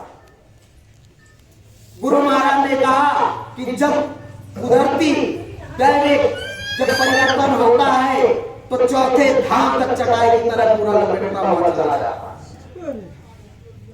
तो इसलिए प्रेमियों, आप लोगों से करबद्ध विनती प्रार्थना है, आपके चरणों में अनुसार रख करके विनती करेंगे, बारंबार अपनी पगड़ी रख करके कहते हैं कि सुमिरन ध्यान भजन करो। सुमिरन ध्यान भजन से गुरु महाराज किसी दिन लेके आ भजन दिलवाना। फर्क इतना होगा, आज 4 पहिया से चल रहे हो, कल 2 टाइम का खाना मिलना मुनासिब हो जाएगा। फिर भी भजन नहीं करोगे शरीर छूट जाएगा। आज 2 टाइम का खाने की बात थी, कल लगड़ा लूला पैदा हो। भजन नहीं करोगे तब। मगर स्वामी जी महाराज क्या कह रहे हैं? दादा गुरु महाराज के लड़के चंद्रमा दास जी रामायण को पढ़ रहे थे, घटरामायण को, उसमें आया मैं एक जगह जो आया चौथे जन्म गुरु पद। जैसे ही चौपाई आती है चौथे जन्म गुरु पद, गुरु महाराज ने तुरंत रोक दिया। कहा बच्चे बच्चियों, देखो यहाँ पर चौथे जन्म में गुरु पद की प्राप्ति होती है, ये लिखा हुआ है। मगर मैं आपसे कह देता हूं, यदि लग करके सुमिरन ध्यान भजन कर लिया, 15 दिन के अंदर अंदर यदि तुमको दिखाई सुनाई ना पड़े तो बाबा जी को बाबा जी मत कहे। मगर क्या आपने गुरु की बात को रखा? 15 दिन की उन्होंने बात कही थी कि दिखाई सुनाई ना पड़े तो बाबा जी को बाबा जी मत कहना, या बाबा जी के दिखाई सुनाई पड़ने की तो बात सुनो, बाबा जी को इतने धाम। और लोगों की तरह जगह जगह हलवा पूरी में रही तिराता खा लिया, बनवा लिया, अक्सर पीट रहे गुरु महाराज दिखाई नहीं दे रहे। अरे आप हो घर में और पूरी मसीहत आपके नाम हो और आपके बच्चे आपका जीते जीती रही तिराता भंडारा कर दे, तो क्या आप अपने बच्चे को मसीहत देना चाहोगे? दोगे? कोई नहीं देगा। यही कहोगे हम जिंदा बैठे हैं, हमारी रही तिराता मनाया देगा। तो जो आपकी बुढ़ापे तक सेवा करेगा, जो आपकी आखिरी तक सेवा करेगा, उसी को तो दोगे। ये सोचने वाली बात है। तो इसलिए स्वामी जी महाराज ने कहा आत्मअनुभव। प्रेमियों, दिखाई भी पड़ता है, सुनाई भी पड़ता है। ये मन धोखे में रहो कि दिखाई सुनाई कुछ नहीं पड़ता। यदि दिखाई सुनाई ना पड़ता तो गुरु महाराज ने क्यों कहा कि जब आप बैठ करके लग करके सुमिरन ध्यान भजन करोगे और दाहिने कान की तरफ ऊंचा ध्यान दे करके सुनोगे तो उस प्रभु के दरबार से क्या नारवाड़ी आ रही है, वेदवाड़ी आ रही है, क्या बात यंत्र बज रहे हैं, आपको सुनाई पड़ेगा। क्या गुरु महाराज गुरु बोलते? साकारी गांव में अनुभव करके आता था। लोग कहते हैं अनुभव दिखाई सुनाई पड़ता है, बताते हैं बंद हो जाता है, बताना नहीं ये वो। तो आप खुद बताओ, शाकाहारी पत्रिकाओं में अनुभव करके कैसे आता? जब लोगों को होता था गुरु महाराज को बताते थे तो गुरु महाराज लिखवा करके भेजते थे। क्या हमने गुरु की दया से दूसरे धाम का ये देखा, वहां पर ये बात सुना कि हमने सरोवर देखा कि महल देखा कि अटारी देखी, क्या करेगा? जिसने किया उसने पाया। और आप बताते हो गुरु की कृपा, गुरु की कृपा नहीं होती। तो गुरु ने कहा गुरु की कृपा होगी, पहले गुरु का कहा हुआ करके दिखा, मतलब कर तो पा। जब तक करोगे नहीं कुछ मिलेगा नहीं। इसी तरह संसार वालों की तरह खाली हाथ आयो, खाली हाथ चले जाओ। तो अब बात आई कि मिलेगा कैसे? तो मिलेगा प्रेमियों इस प्रकार कि सर्वप्रथम आपको अपने सद्गुरु को हर प्रकार से हाजिर नाजिर मानना पड़ेगा, उनके प्रति समर्पण होना पड़ेगा। भूले से भी ये मत मान लेना कि गुरु महाराज का ही चले। जिसने कह दिया चले गए, उनके लिए चले गए। उनका ये मन मंदिर भी खाली, इस चक्कर में मत रहो, ये मन मंदिर भी खाली। कैसे खाली? साथ साथ कहा गया है, कबीरा हर के रोक दे, गुरु के सरले जाए। और कई कबीर जो गुरु रोके तो हरि ना हो। जब तुमने गुरु को ही भुला दिया, गुरु को ही नकार दिया, तो अब बताओ प्रभु राम उस मंदिर में बैठे हैं। तो हमको आपको सर्वप्रथम अपने सदगुरु को हर प्रकार से हाजिर नाजिर मानना है, और हाजिर नाजिर मान करके पूर्ण भाव समर्पण से मालिक से विनती प्रार्थना करना है कि हे मालिक, आपने रास्ता पकड़ाया और आपने कहा कि मैं उस अनामी धाम से आया हुआ हूँ और आपको अनामी धाम ले चलूंगा, अनामी धाम ले चलूंगा, तुम्हारी सूरत जीवात्मा की संभाल करूंगा। तो हे सदगुरु, हे दयाल, हे स्वामी, हे मालिक, जो भी आप कह सको, जो आप उनको मांगे, मगर बाबा मत है। जो बाबा कहोगे तो बाबा के पास झोली में केवल भगवती के अलावा कुछ नहीं होता। कोई भी बाबा जा रहा हो, उनको प्रणाम करो, उनके झोली में जो भगवती प्रसाद होगा आपको दे देंगे। और जो सदगुरु स्वामी या सर्वेश्वर मान लिया तो सब कुछ तुम्हारा हो जाएगा। ऐसे नहीं उनको सर्वेश्वर कहेंगे, सर्वेश्वर ही सब कुछ दे सकता। तो मालिक से विनती प्रार्थना करो और कहो कि हे सदगुरु जय दयाल, हम आपकी शरण में आए, आपने नाम दान दिया, आपने रास्ता पकड़ाया, तो मालिक हम आपके अलावा किसी दूसरे को नहीं जानते। कोई भी ऐसी भाव की प्रार्थना याद कर लो, चरण वंदना की, जिसमें गुरु महाराज की चरण वंदना हो, और उस प्रार्थना को बोलते ही आपका भाव बदलेगा। अंदर से सूरज जीवात्मा आपको खुद प्रतीक हो कि हमारी सूरज जीवात्मा अंदर से रो रही प्रार्थना को बोलते हो।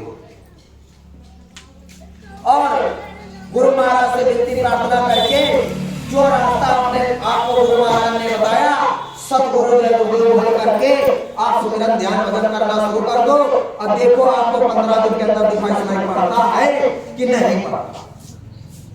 कुछ नहीं बदलना, केवल अपने सतगुरु को याद करना। क्योंकि जब तक सतगुरु मिलेंगे नहीं, देखो मैं फिर बारंबार कह रहा हूं, जब तक ये सतगुरु मिलेगा नहीं तब तक कुछ होने वाला है। पहले सतगुरु मिलेंगे तब वो प्रभु मिलेंगे। अंदर में गुरु महाराज बता रहे, दोनों नेत्रों को बंद करने के बाद में जो बिंदु दिखाई पड़ेगा, उस त्रिपुटी बिंदु के फूटते ही जो ज्योति स्वरूप प्रकट होती है, जो प्रकाश का होगा, प्रकट होता है परम का होगा, तो सर्वप्रथम उसमें गुरु महाराज के दर्शन हो। सर्वप्रथम गुरु महाराज के दर्शन होते हैं, उसके बाद प्रभु राम के दर्शन होते हैं। तो अब बताओ, जब सदगुरु को याद करोगे ही नहीं तो प्रभु राम कहां से मिल जाए। और ये संसार वाले, दुनिया वाले कहते हैं, अरे जय गुरुदेव वालों को तो राम से कोई मतलब नहीं, देवी देवताओं से मतलब नहीं। अरे भैया, हमारे सदगुरु ने ऐसा दुर्लभ रास्ता बता रखा है, ये किसी को नसीब भी नहीं होता। और इस रास्ते पे चलने पर प्रभु राम के भी दर्शन होते हैं, माता महाशक्ति के भी दर्शन होते हैं, ब्रह्मपाल ब्रह्म की के भी दर्शन होते हैं। तो ब्रह्मांड की बात छोड़ होंगे, मगर करके तो देखो।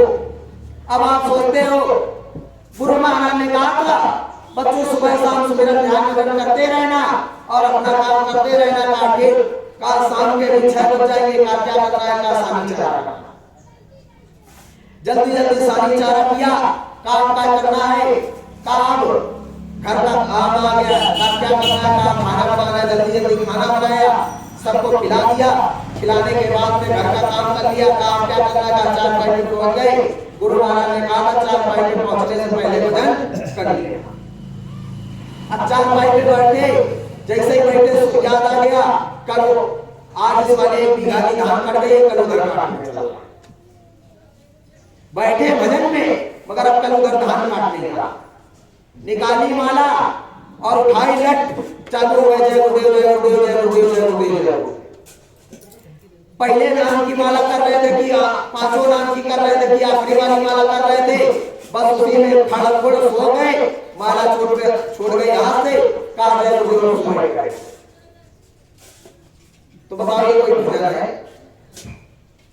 गुरु महाराज ने कहा करना है तो लग करके मेहनत ईमानदारी से करो, और नहीं करने की कोई जरूरत। करोगे तो पाओगे और नहीं करोगे तो गुरु महाराज ने साफ बता रखा है 84 का रास्ता खुला। जाने अनजाने में जीव की गलतियां गुरु बारंबार माफ करते हैं, मगर जानबूझ के की गई गलती की कोई माफी नहीं हो। प्रेमियों अंतर होता है गुरु महाराज के आशीर्वाद से, गुरु महाराज की उम्र में जब सन 2012 की लीला खेली गुरु महाराज ने, जब लोगों ने गुरु महाराज को असमर्थ घोषित कर दिया कि अब ये चले गए, उनसे कुछ नहीं होने वाला, ये नए आ गए, ये काम करेंगे और ये वो करेंगे तो भला वो करेंगे, तो गुरु महाराज ने कहा 50 हो गए बन जाए।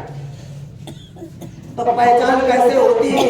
हम अपने सदगुरु को याद करते कि ना करते, किसको करते किसको ना करते। तो गुरु की वही बात गुरु महाराज ने कहा अपने सदगुरु को याद। तो यहाँ से 250 किलोमीटर की दूरी पर प्रभु राम की पावन नगरी अयोध्या, वहाँ एक छोटा सा गांव बड़ेला। उस बड़ेला गांव में गुरु भाई रहे। जिस तरह ये अपना गांव क्षेत्र एरिया इसी पर कोई ज्यादा विकसित नहीं, छोटा सा। वहां पर जब संदेशा गया 18 मई सन 2012 का, तो जिस तरह दशा यहाँ थी उस तरह दशा वहां, कोई रो रहा, कोई गा रहा, कोई क्या कर रहा, कोई क्या कर रहा। अब उनके पिताजी टाटधारी थे, तो शुरुआत से ही मालिक की लगन पूरे परिवार की थी और पूरी संगत वहां इकट्ठा हो गई, क्योंकि वहां पर गुरु महाराज का कार्यक्रम बहुत पहले से जन्माष्टमी का मनाया जाता था। उनके घर पर जन्माष्टमी का कार्यक्रम गुरु महाराज के आदेश से बहुत पहले से मनाया जाता था। और पहले जिला बंकी पड़ता था तो पूरा हमारा बंकी वहां इकट्ठा होता था।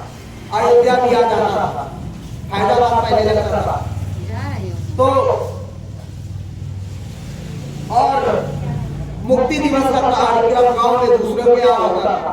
तो सूचना वहां गई, तो जैसे ही सूचना गई तो तुरंत यानी वो हताहत करने वाली तो सूचना थी, तो उनकी बीपी एकदम से बढ़ गई और एकदम से बेहोश हो गए। उनको होश जैसे ही आया और तुरंत उनके मन में आया कि गुरु महाराज ने कहा था जब तक नाम ही रहता है तब तक नाम का असर। तो पहले हमको ये देखना है कि सब उतर रहा है कि नहीं। अब उन्होंने तुरंत कान में उंगली लगाई और उस मंदिर में जाकर के बैठे जहां पर गुरु महाराज की फोटो वगैरह लगा रखी। सबके घर में गुरु का मंदिर, हर घर में गुरु का मंदिर। तो जैसे ही वो बैठे देखा कि सब उतर रहा है, अंदर लोगों को पहले से होता ही था। तुरंत उन्होंने कह दिया, कहा देखो भैया ये धोखा, ये सब कुछ धोखा है। गुरु महाराज का ये नहीं, गुरु महाराज धरा मंडल पर है और शब्द उतर रहा। अगर शब्द बंद हो जाता तो हम मान लेते कि गुरु महाराज छोड़कर चले गए। वो कहीं नहीं गए, हालांकि उनके पिताजी देखने गए थे आश्रम में, वो नहीं गए और बैठ करके चुपचाप लग करके सुबह ध्यान भजन करते रहे, गुरु महाराज से पूछते रहे, रोते रहे, विनती प्रार्थना करते रहे। तब 7 दिन बाद गुरु महाराज ने कहा कि बच्चों मैं कहीं नहीं गया, मैं इसी धरा मंडल पर बैठा और आगे बताऊंगा। उनसे अंदर में कहा आगे बताऊंगा। फिर उसके बाद वो फिर लगे रहे, फिर वो कहीं नहीं गए। भंडारा वाले आए तो भगा दिया, सीधा कहा हमारे यहाँ कोई भंडारा नहीं, हमारा गुरु जिंदा। इसी बात पर अब वो लगे रहे और फिर गुरु महाराज ने कुछ दिन बाद उनको बताया, दिखाया, सुनाया, पूरी कहानी नहीं समझा और उसके लिए तो समय नहीं, फिर भी बताया। और गुरु महाराज ने बताया, कहा बच्चों मैं इसी धरा मंडल पर मानव कुल में वो सारा शरीर जिंदा हाजिर नाजी हो, और कुछ कारणवश मुझे समय पे हेर फेर करना पड़ा, लीला मंजूर करनी पड़ी। कहा बच्चों ये जो मंदिर जितने भी तुमने मेरे लिए बनाया, मैं इसमें अखंड रूप से दे रहा। मुझे खोजता हुआ जो कोई भी आएगा 3 बार सच्चे मन से सुमिरन ध्यान भजन करेगा, उसको पूरा पूरा दिखाई पड़ेगा, सुनाई पड़ेगा, अंतर अनुभव भी होगा। कैसे? जाती रही भावना जैसी प्रभु मूरत देखी दिन। तब से वो कहीं नहीं गए और बराबर सुमिरन ध्यान भजन में लगे हुए हैं। सबको एक ही बात बता रहे कि सदगुरु जय गुरुदेव अपने स्वामी से, अपने पिया से, अपने मालिक से लगन लगाओ और साधन भजन करो। हर प्रकार से गुरु को हाजिर नाजिर मानो, आपको आपके घर पे दर्शन हो। पहले लग करके अपने घर पर परीक्षा करो, और ना हो तो एक बार उस जगह पर जाकर के दर्शन करो, पूरा पूरा अंतर अनुभव होगा। दिखाई भी पड़ेगा, सुनाई भी पड़ेगा। प्रेमियों शुरुआत में वहां पर कोई नहीं, सब विरोध करते। जितने लोग हैं आज ये बैठे हुए जगह जगह, ये खुला खुला विरोध करते हैं कि अरे कहीं दिखाई पड़ता है, कहीं सुनाई पड़ता है। हम तो टाटधारी इतने साल से हो गए, आज तक हमको दिखाई नहीं पड़ा। अरे तो जब तुमने लग करके गुरु की सेवा की होती तो तुमको दिखाई पड़ेगा। और यहाँ जो कल के बच्चे हैं उनको गुरु का पूरा पूरा दर्शन होगा। गुरु महाराज संकेत भी दे रहे हैं। अभी डॉक्टर साहब गए थे वहां पर, लोगों से 9 दिन का साधना शिविर था, मगर ये 3-4 दिन के लिए जा पाए थे। और वहां पर साधना में जब बैठे, एक साथ लोगों से जब पूछा गया और लोगों ने जो अपना अपना अनुभव बताया, तो लोग केवल आंख खोल के देखते रहे कि 60 साल से लोग चिल्ला रहे थे हमको अंतर अनुभव नहीं हुआ। और वहां गए तो कोई कह रहा हमको गुरु के इस प्रकार दर्शन हुए। हमको गुरु महाराज ने कहा कि बच्चों तुम्हारे घर में ये दिक्कत है, तुम जा करके ये काम कर लेना और तुम्हारा काम हो जाएगा। तो कहने का मतलब 60 साल से जो काम नहीं हुआ, गुरु के दर्शन 10 साल से बाहर से नहीं हो रहे थे, अंदर में गुरु महाराज मिल करके बता रहे कि बच्चों ये काम कर लेना और तुम्हारा काम हो जाएगा, तुम कर्मा जीत जाओ। तो बताओ कितनी बड़ी बात। फिर भी यदि न मानो कि गुरु जिंदा आगे आगे, गुरु हर प्रकार से समर्थ है, तो उसके लिए तो कोई दूसरा रास्ता नहीं। तो प्रेमियों समय बहुत कम है और आगे बहुत बड़ा परिवर्तन भी होने जा रहा है। सतयुग जी महाराज धराधाम पर आ चुके हैं। हम आप चिल्लाते तो हैं कि कलयुग आएगा, सतयुग आएगा। तो प्रेमियों छोटी सी बात में समझ लो कि जब आपके घर में रिश्तेदार आते हैं, मेहमान आते हैं, तो घर की कितनी साफ सफाई करते हैं? पूरा घर साफ सफाई हो जाती है कि नहीं हो जाती? कि आज हमारे घर में रिश्तेदार आए और फिर तुम सतयुग जी महाराज को बुला रहे हो, उनके बैठने के लिए व्यवस्था बनाई, काम ही खाओ।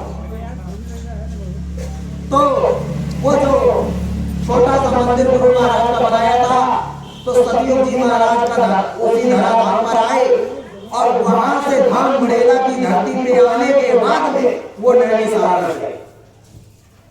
सन 2012 की बात है, गुरु पूर्णिमा, और कहा कि अब नैनीताल से सफाई का काम करूंगा और पाप मुक्त मैं पूरी धरती को करके राम राज्य स्थापित करूंगा।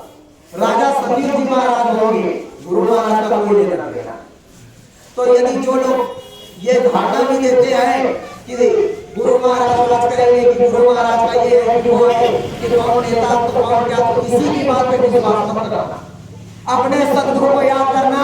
सतयुग जी महाराज आ चुके हैं, बस काम होना बाकी है कि इधर कलयुग महाराज जो है इनकी सेना खड़ी है, उधर सतयुग महाराज की सेना। कलयुग महाराज की सेना बुराई करने वालों के साथ में खड़ी, गुरु को धोखा देने वालों के साथ में खड़ी, और सतयुग जी महाराज की सेना सच्चे सतगुरु के साथ में खड़ी। लड़ाई कलयुग और सतयुग की होगी, और गुरु महाराज ने कहा कलयुग और सतयुग की लड़ाई जो होगी कि उसी टक्कर में 20 करोड़ लोगों का मारा गया हो जाएगा।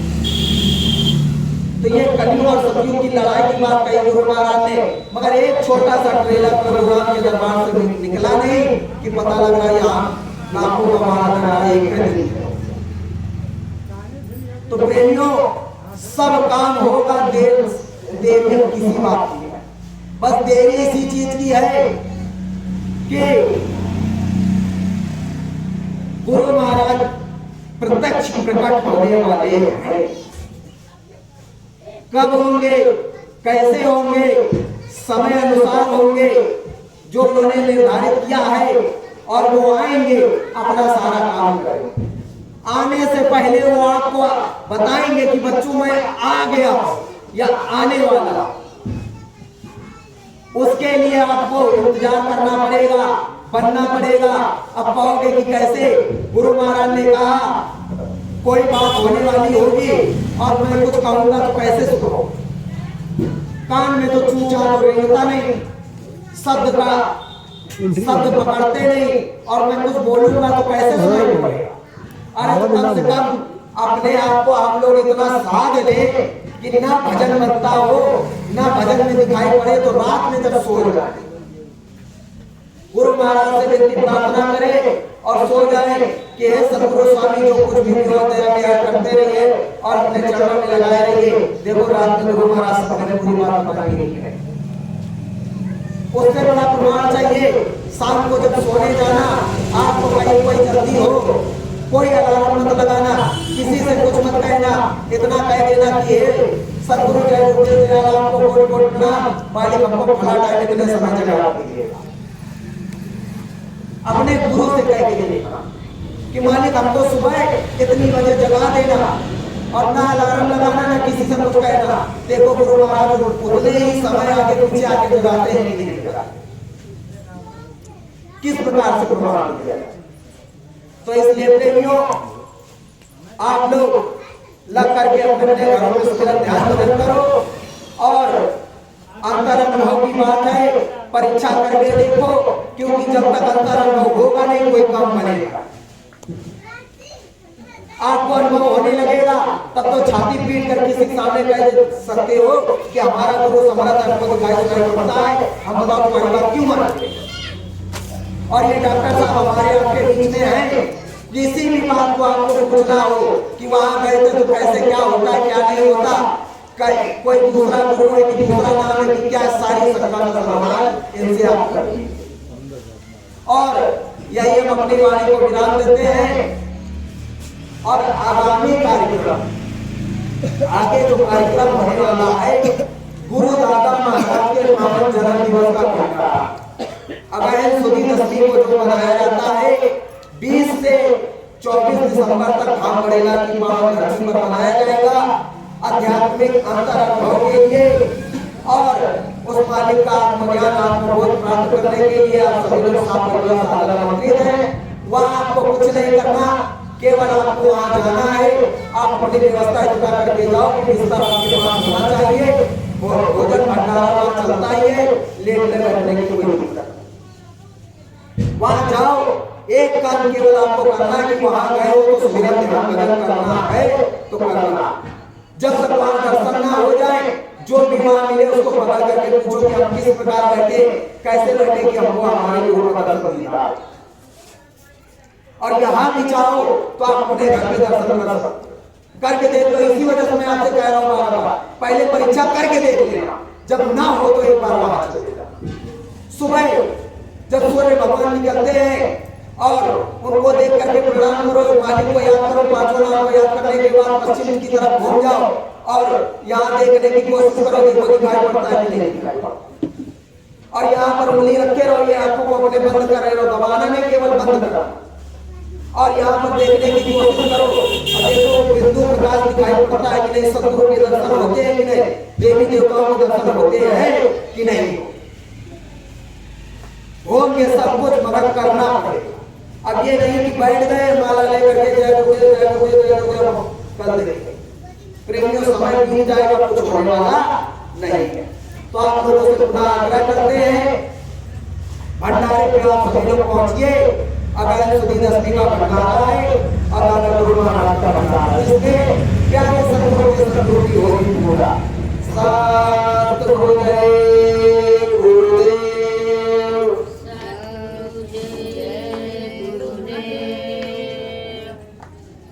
संदेशवा सतगुरु ने भिजवायो।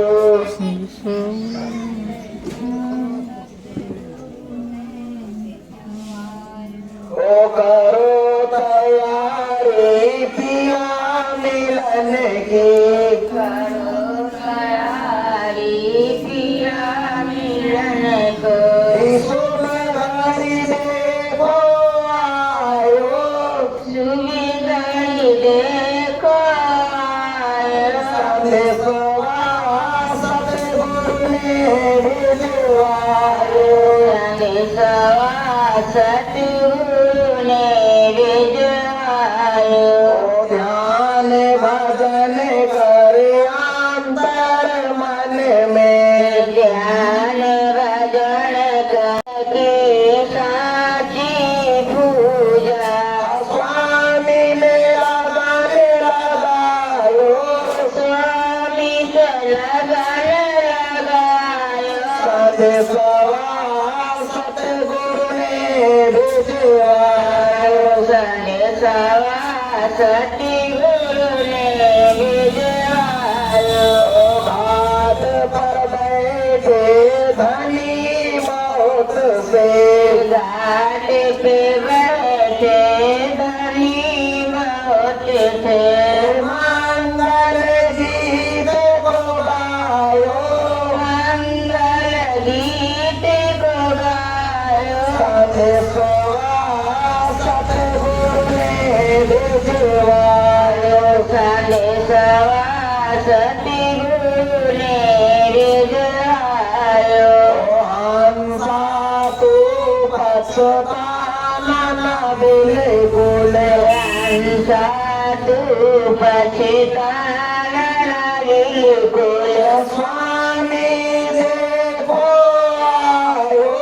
स्वामी देखो आयो। संदेशवा सतगुरु ने भिजवायो। संदेशवा सतगुरु ने भिजवायो। चहु दिशा में राम राज हो, चहु दिशा में राम राज हो। स्वामी अपन बनायो। स्वामी अपन बनायो।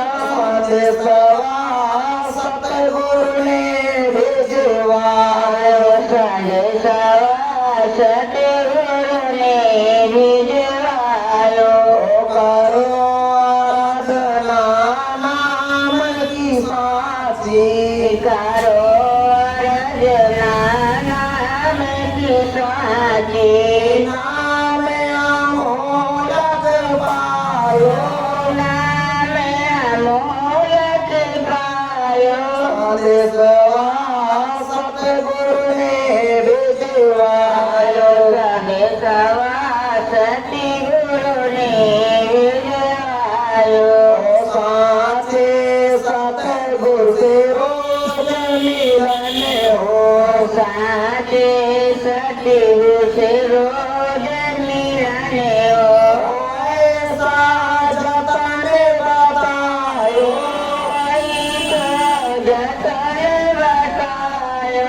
संदेशवा सतगुरु ने भिजवायो। संदेशवा सतगुरु ने भिजवायो।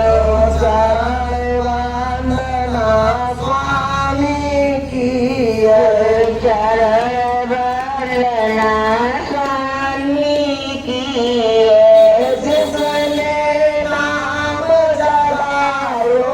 किसने नाम जगायो। संदेशवा सतगुरु ने भिजवायो। संदेशवा सतगुरु ने भिजवायो। साची वंदना मन मंदिर में, आशी वंदना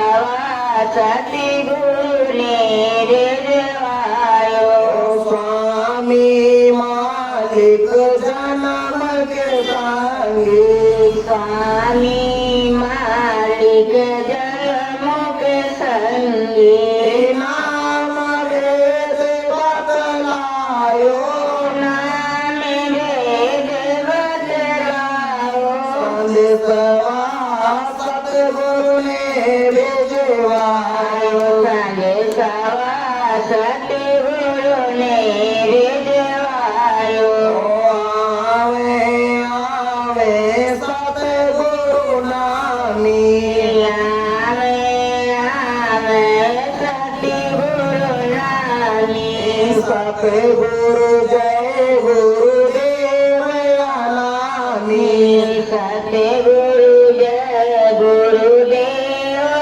નામી मन मंदिर में बिठायो મન મંદિર મેરી થાયો संदेशवा सतगुरु ने भेजवायो સાંજે સવા સતગુરુને રીઝવાયો ऐसे सतगुरु की चढ़ाए वंदना ઈસે સતગુરુ કી ચરણ વંદના मन मंदिर से गायो મન મંદિર સે ગાયો संदेशवा सतगुरु ने भेजवायो સાંજે સવા સતગુરુ છે રીઝવાયો संदेशवा सतगुरु ने भेजवायो સાંજે